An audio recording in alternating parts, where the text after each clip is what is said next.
very short ministry coaching, and this is number 53. Number 53. Fear God. Psalm chapter 2 verse 11. We to serve God with fear. Why fear God? Nga naman yun nga, maservant nga mahadlok tas Diyos. Tungod kay, kung magbinuang ta, magpagkasala ta, dili malipay ang Diyos. Now, ako nag-appeal sa coaching kay tungod sa existing nga mga dagang idea, and I respect other theologians that don't have the same views with me. Calvinism and Arminianism, dugay na kaya na nag-away. For me, both of them are servants of God, are in heaven now. I respect them both, but I cannot agree all with Calvin, and I cannot agree all the minds and views of Arminius, but they are great men of God. That's why today, mas maayo nga, di na naaway-awayan. Kung unsa na sa imong heart, that's it, serve God with fear and trembling. Now, ang topic is, kada bang, kung luwas na ka, kay luwas na god, so di na ka mahadlok anas, Ginoo kay panghimog sala, kay luwas naman unya, di na magkapiling dili luwas. Pero alam na ko, dili po na maayo nga una-una. Kay luwas na lang ko, bisag unsay akong baton. So alang na ko, kung na mga tada, are you saved? Yes. And always saved ka ba? Ang ako, yeah, personally, I believe in that. Nga wala na makatangtang na ko kay nadedicate naman ko sa akong life sa Ginoo. Always save ko. And I'm sure I'm saved. Pero sa uban nga Christian, I cannot say nga ikaw kay save ka forever, or save ka always. We don't know sa iyang standing. Tinuod ba ka siyang luwas? Nini-encounter ka rise. Inana mo guna. So, alang na ko, if you are saved, you serve God with fear. Fear, meaning akong respeto. Dili ka mag-enjoy yung sala. Muhilak mga galit na makasala ta. Di ta magbalipayon uban sa sala. So, ano man si Pablo nga, stricto man yun sa sala. Na siya man ang gipadayon about the grace of God in the New Testament. Ano man ingon siya, put to death. Kanang naasa inyong kinabuhi nga di maayo immorality o guban pa. That is in Colossians 3:5. Please write down the verses. Colossians 3:5. Gano'n stricto kasi about ang Galatians 5:19, the works of the flesh. Kung luwas na ba ang Galatians, luwas na ang Christian sa Colossae, ang Christian sa Galatia, luwas na. Pero man iya pa Manginon, stop this, put to death, don't do like this, don't be immoral, don't lie, don't fight each other. Why? Iksod na ko kana nga atong inugtukan. Kay, pwede gud nga mawala ka. Kaya mingon ka, Bishop Mig, sa atong pag-imo, ang kaluwasan bawi-bawi. Hatag bawi. Pwede. Kung dili ka mag-alagan sa Ginoo nga sincero. Kay, kita ba sa Bible nga, magtarong kay basin mablat out imong ngalan. Unya,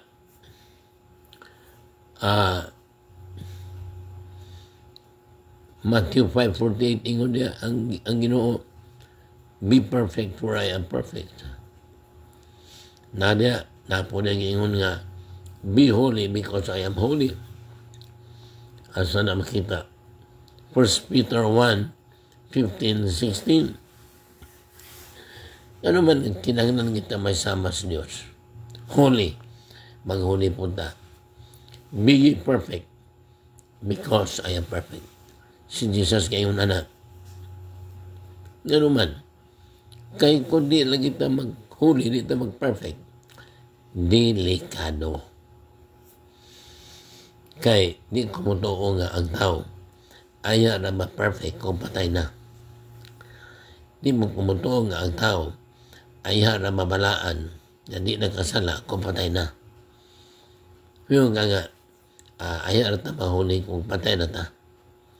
Hindi kaya ang command, be ye holy, be ye perfect, when you are serving God. Muhi ka. Yung command ka nga, mature. Perfect means fullness of maturity. So, isoon, kanang let's fear God. Hindi ilamin hapin ta rapture. Hindi pwede man ang binuang ta. Hindi pwede man ang kanamang sikreto ng mga sala. Mangaway ka. Nauto ni mong uban. Well, di pa magkamimperno na. Pero kung habitual na ba, delikado ba yan? Kung mabiyaan ta na. If you grieve the Holy Spirit always, ang man mingon po nga, hindi naman tabiyaan sa Holy Spirit. Kaya naaman siya nato. Nang ingon naman siya nga, hindi tayo biyaan. Kung ba biyaan na, kay mga tao nga na Holy Spirit o niya bibiya. Like soul. Sabi niya, ang Holy Spirit na apa niya. Pero hindi partner niya. Si David, nag-apogin siya nga, Holy Spirit, ayaw kong biyain. So, ang Holy Spirit, pwede na ani mo, pwede mo biya. Ang uman anak kay ilamang unaon nga ang Holy Spirit na priso na sa ato lawas. Kaya nagsaan siya, I will not leave you. Isaaran sa Diyos ang taga-Israel. I will be with you. I will not forsake you. Pero sa diyang sila gabinuang, gibiyaan sila. Pampatay. Ano man? Man sila mutuman sa sugo sa Diyos. Yung na Ginoo nga kanang call unto me and I will answer you. Tawag na niya. Kung hindi mo tawag na wala may mga Diyos kaya wala mo tawag niya. So, ato ba tayo noon namin kung tayo nila kita ang Holy Spirit dili mo biya na to. Isa lugar na pagkasalakan. Kaso ina na ko ang umang magkauban ng mga ministers. Naamang yung magkasala nga pastor. Panalitan lang. Nagkasala ka, minyo ka o niyan. Nagdulog kang babae. Nagpasamot man niya nga ang Holy Spirit, muuban ni mo, pagdulog sa babae.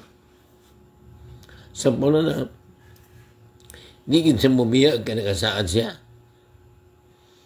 Ato naman ang gamit ang Biblia na para lang yun ta mag-comfort. Christian ka, nasuko ka sa katao, patyo ni mo, nagkanay tabo na, Christian na kapatay. Nagtuloy ka pagpatay niya, sumbag ba knife or gun, ang Holy Spirit naan niya, or niyawa niya. Kay kung na ang Holy Spirit, accomplish na siya, kauban ang Holy Spirit sa immorality, adultery, o murder. Kani nga topic medyo bugat gamay, but I respect those who say wala mahawang Holy Spirit, kauban gyapon sa pagpatay o sa hindi mo naman na nga kamulong sex na Holy Spirit anang Christian imo sabna. Pero alam na ko nili ano man templo man ta. We are the temple of the Holy Spirit. 1 Corinthians 3:16. 1 Corinthians 6:19. Di ba ang temple, ang high priest, mosulod once a year. Priest, sulod gawas. Ang pari o high priest, sulod gawas sa temple. Ang glory, pwede na, pwede wala. Kung temple na Holy Spirit, pwede siya musulod, pwede mawa. Pero wala pasabot nga dili kanya balikan. Wala pasabot nga dili kanya mahal. So, naa sa Bible nga na ay mga hari sa unang awa na niya pa sa iloa. Wa niya pa sa iloa. Bunsa gipanis sa Israel. Acts chapter 3. Si Ananias ug Sapphira, Christian. Pero ilang ikuhaan ilang offering, patay on the spot. Nagpasabot ba ang Diyos? Siya may nagpatay. Ang Diyos ingon niya, Holy Spirit killed them. Wala ibiyay. Si Ananias ug Sapphira. Well, siguro mingon mo nga, alangit kaya po ito.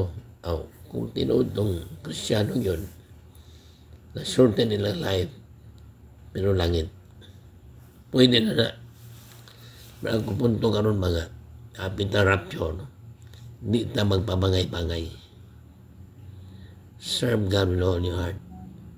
Fear God. Kada bang, ingon sa Bible nga, with fear and trembling.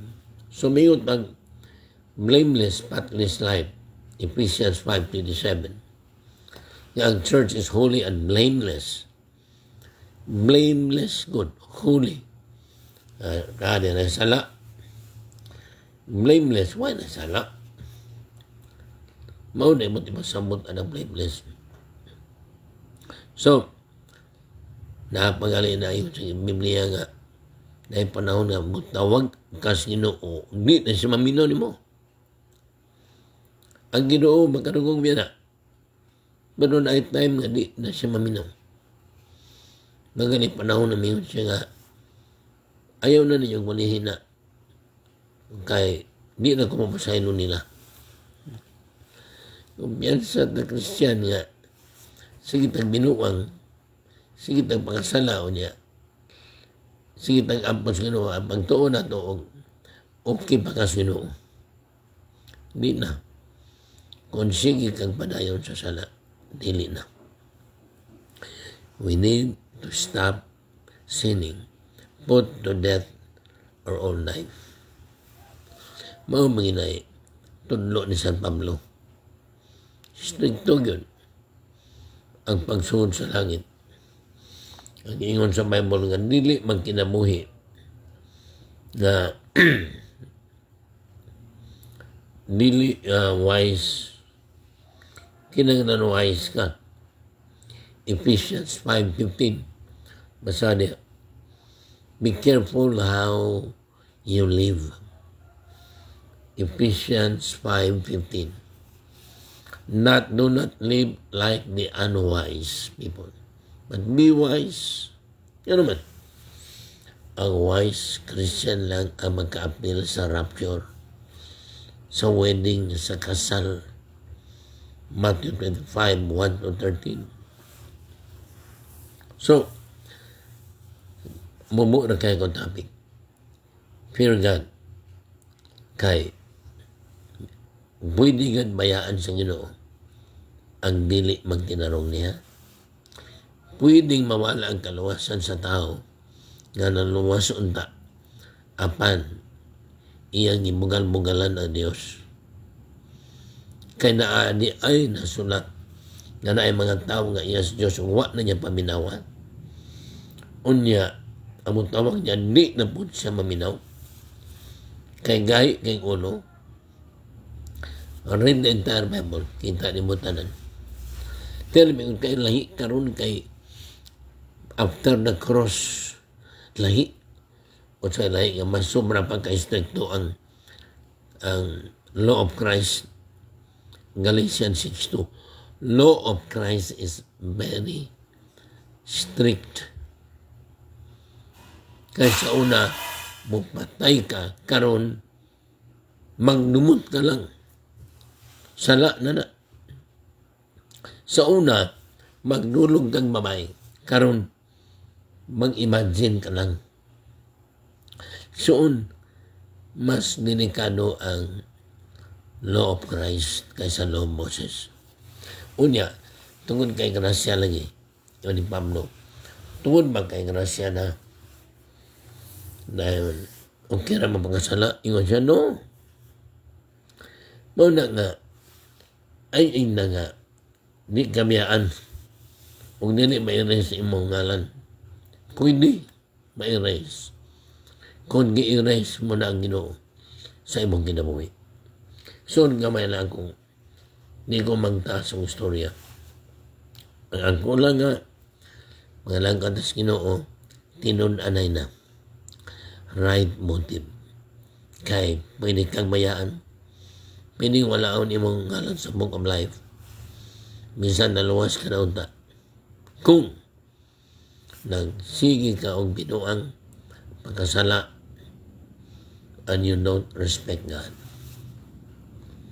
Glory to God. Amen. Thank you for watching. Evangelist Roland Palomo, David Sunga, thank you for watching. Nilay Sala. Well, murag maura na. Ingon ako ba na may 1 John 1:9 Bishop Bing. Ang 1 John 1:9, yes, use that para nga ang Ginoo dili maglagot na to. Noon niya, Lord, I'm sorry of my sin. Kaya kung ningon ka nga wag kay sala, 1 John 1:8, magkakunta. Kung nagkasala ka, pangayog pasaylo. Pero wag kay sala. So, ka may pasaylo nga mga nagkasala. Kanang nagkasala ka, mayroon ka wag kay sala, magkakun ka. Ako ano yun nga punto. Kaya nagtuugin ko nga na ay Christian. Nagkaroon holy, blameless, spotless, waiting for the rapture of the church. Mga tao nga nagbantay sa sala kada adlaw. Pwede ba ang tao, Christian, dili na magkasala? Yes. Pwede. Kaya limingon ka, uy, saan mo na, kasala mo kita. Mamay mo na ka magkasala ka yun. Pero kung ibantayan mo ang imong kinabuhi, kaya natural, mature ka na nga tao sa Diyos. Hindi ka naman mag-immoral. Hindi ka na mapantay. Hindi ka na mangawat. O saan naman ay mabantayan? Nang may na lang ang mga sala. Kaya na mo. Kaya gali andang ko, kanapang, kanalang magnibak, mag-hate. Di ba? Mata, imong motive, gibantayan mo na kadadlaw. Na ay mga tao na, wala kumingon ako na, pwede yung kita dapat sa level na magkasala, may pasayno. Pero na ay mga tao, pananita lang, tinguwag na kayo. 85 or 90 years old, like sila Billy Graham, nagtuog ka namatay kung sila nga nagkasala sila kanalaw? Wala. Kung saan nila pagbabayi nga tinguwang naman? Tarong pa daan sa bata pa, pag tinguwang na, gabantay na. Hindi na po galaang. Kaya hindi na kanakaw kaya nanas balay. Ampo na lang pinamikan lang. Basag Bible.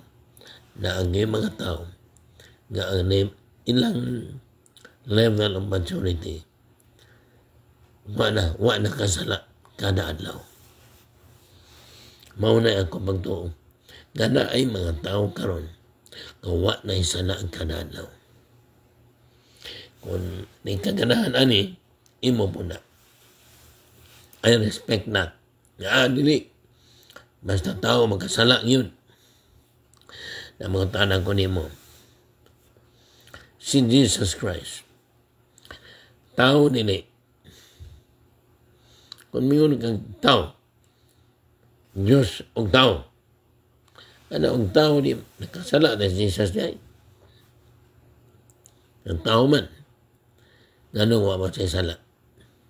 Tao man siya. Tungod sa Holy Spirit. Unya, kung sa ingon sa 1 John 2:16, nga, kung kita na kinabuhi niya ni Kristo, live like what He did. Live like Him. Nga, so ingon siya, be perfect, pray perfect. Be holy, pray holy. Pag kinabuhi, pareha ni Kristo. O sama si Kristo, wa na kasala. Wa na kasala. Pwede yun. Pwede na. 1 John 2:6. 1 John 2:6. Live like Christ. Wala na sala. Naid nagang sala sa kalimutan. Pero wala niya sunni na kinabuhi. Soon, mauna yung klarong luwas. People who don't live a wicked life. Righteous. They fear God and respect God. Happy na rapture. Soon, paminawan ninyo akong end time series. Wala, gamay na lang itong panahon. Ang modern Babylon na grabe ng power to control the whole world. You know, America and Europe, the modern Babylon. And the Antichrist will appear very soon. Dahil nang tana, nag-start na ba ang 7 years tribulation period? No, not yet. Wala pa ang first seal, wala pa. Ang man mingon, nanatas trumpet. No. Ayaw. Imo po na. No, kami nga nang study yun. Rightly dividing the word of God na wala pa. The first rider of Revelation 6:1 in a white horse is Antichrist. Wala pa. Ang iyong spirit dugay na. And there were many Antichrists before. But the last Antichrist, ito ang nang the last hour. 1 John 2:18, madali na. The last hour ang 7 years. Okay na. So, ayaw kumpiyansa, higala, igsoon, apostle, prophet, evangelist, pastors, teachers, missionaries, reverends, Bible study leaders, ay kumpiyansa Christian. Serve God, fear God. Live a holy life, righteous life, blameless, spotless life. Nagitawag niyo, highway of holiness. Walk in the highway of holiness. Or path of righteousness. Path and highway of righteousness and holiness. Okay na? Have a good sleep and powerful Sunday tomorrow. God bless. Bye-bye.